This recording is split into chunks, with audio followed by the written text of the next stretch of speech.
Hello बच्चों, let's see this question and here this question says what is commercial and non commercial energy।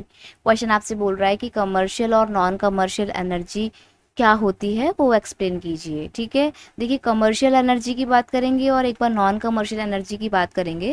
देखिए commercial energy की बात करें तो commercial energy generate from these sources of energy does require consumers to pay a price, यानी कि ये ऐसे energy होती हैं जिसको जनरेट करने में, यूज़ करने में कंज्यूमर्स को क्या करना पड़ता है, एक प्राइस पे करना पड़ता है। And generally they are exhaustible source of energy. इसका जो नेचर होता है वो कैसा होता है, एग्जॉस्टिबल होता है और इसका ना मार्केट वैल्यू काफ़ी होता है। फॉर एग्जाम्पल कोल हो गया, पेट्रोलियम हो गया, इलेक्ट्रिसिटी हो गया।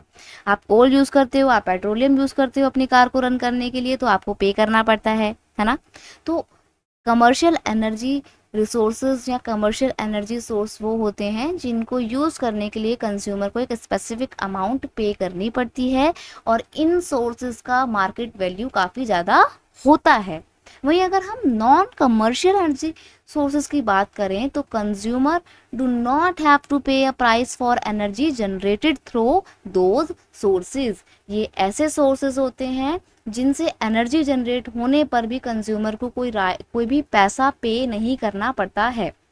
ओके, मार्केट पर्पज से कोई बहुत ज़्यादा वैल्यू वाली सोर्सेज इसमें नहीं होते हैं। This form of energy used for domestic purpose. ज़्यादातर ये वाले जो सोर्सेज होते हैं ना एनर्जी के, इनको हम डोमेस्टिक पर्पस से यूज़ कर सकते हैं। फॉर एग्जांपल फायरवुड, चूल्हा जलाने के लिए जो हम लकड़ियाँ इस्तेमाल करते हैं। काऊ डंग यानी कि गाय के गोबर के बने हुए उपले इस्तेमाल करते हैं। अब इनका मार्केट वैल्यू तो नहीं होता है ना, कोई बहुत ज़्यादा महंगे तो होते नहीं है ये, और इनको यूज़ करने के लिए भी ज़्यादा पैसा भी पे नहीं करना पड़ता है। अब लकड़ियाँ तोड़ के लाते हो आप जंगल से तो पैसा थोड़ी पे करना पड़ता है कोई, अनटिल एंड अनलेस आप बहुत बड़ी क्वांटिटी में लकड़ियाँ खरीद ना रहे हो, है ना।